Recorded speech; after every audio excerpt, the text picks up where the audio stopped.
په یوه ښکلي کلي کې چرته چې هر سړی به محنت کوه. یو داسې هلک اوسېدو چې ټوله ورځ به یې صرف خوب او موبایل و.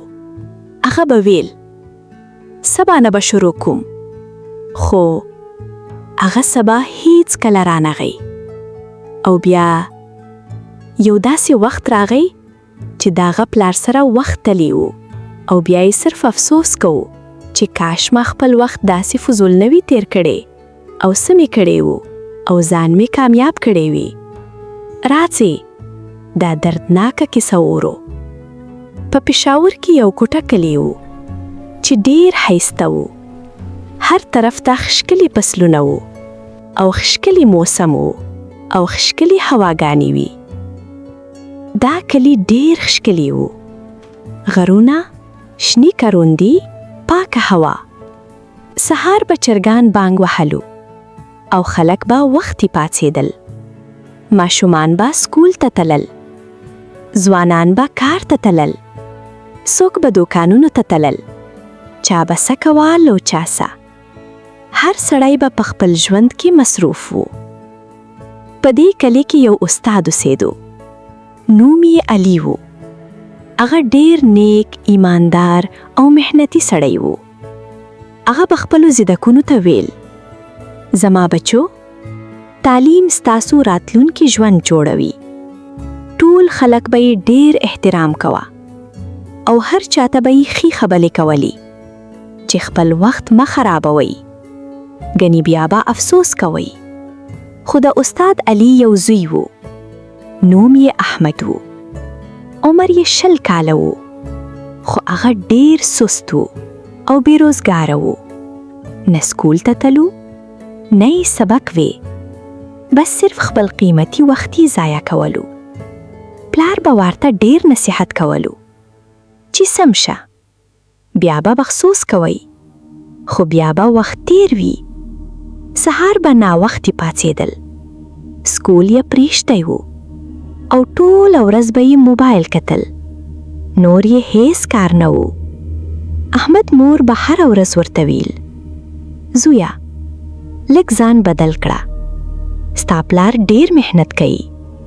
خو احمد به خنده کوله او بیا به ویده شو. د مور خبره یې هم نه منله او د پلار هم، بس خپل خوب او موبایل.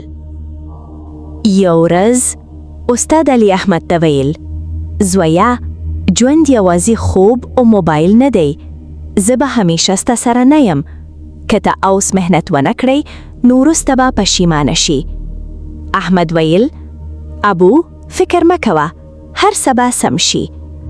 ورځې تېرېدې. احمد لا هم هماغسې و. نه تعلیم، نه کار، نه مسؤلیت، صرف خوب او موبایل.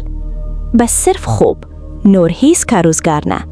نه سکول ته تلو، نه دکان ته، نه پټو ته، نه څه روزګار، صرف خوب. یو ماښام استاد علي له سکول کور ته راتلو. ناڅاپه هغه بېهوشه شوه. خلک راټول شول او هغه یې هسپتال کې یوړو. ډاکټرانو حبل کوشش وکړو، خو د هغه طبیعت ډېر خراب و. بیماری ډېرې وي، نه بس ژوند ورسره وفا ونه کړه. ډاکټر راړي او د هغې کورواله ته یې ویل موږ بخښنه غواړو، استاد علي اوس وفات شو. احمد دا خبره واورېد. هغه لکه ډبره ودرېد. بیا یې په چړا شروع کړه ابو، زه بدل کېږم، مه ځه.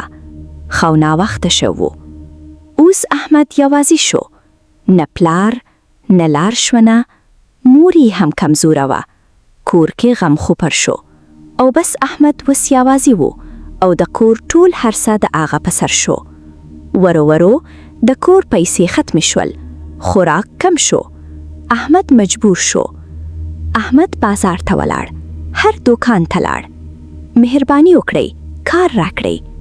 خو هر چا ویل ته تجربه نه لرې، ته سستی او بیکاره ای. مونږ له کارواله کسان پکاري. مونږ هر چاته کار نه ورکو او هر دکانواله به ورته داوي چې ته سستی، د هیڅ کار نه یې. ځینې خلک به ور باندې خندل، دا هم هغه سست هلک دی. احمد ډېر شرمېده او افسوس به یې کاوه چې کاش ما د خپل پلار خبره منستې می، نن به کامیاب وم. هغه کور ته راغی او ډیر وشل. کاش ما د پلار خبره منلی وای. یو ورځ هغه د پلار تصویر ته وکتل او وی ویل، ابو زه به بدل شم. هغه یو هوټل ته لاړ او وی ویل، زه هر کار کوم، بس موقع راکړئ. مالک ورته یو کوچنی کار ورکړه. احمد لوښې وینځل، فرش پاکول، هر ورځ مهنت، هیڅ شکایت نه وو او مالک ترې هم خوشله. ورو ورو احمد بدل شو. هغه وختي پاسیده، مهنت یې شروع کړه. خلک حیران شول، دا هماغه احمد دی؟ هوټل مالک ورته وویل، دا ډیر ښه شوی او هغه ته یې تنخوا زیاته کړه.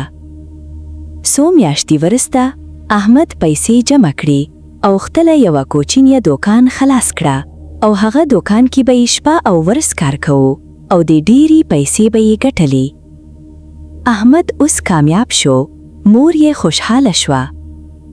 احمد د پلار قبر ته ولاړ او وی ویل، ابو زه اوس بدل شوی یم او یو کامیاب کاروبار می دی، خو کاش تاسو نه یی او ما ځان رستو پینشدو.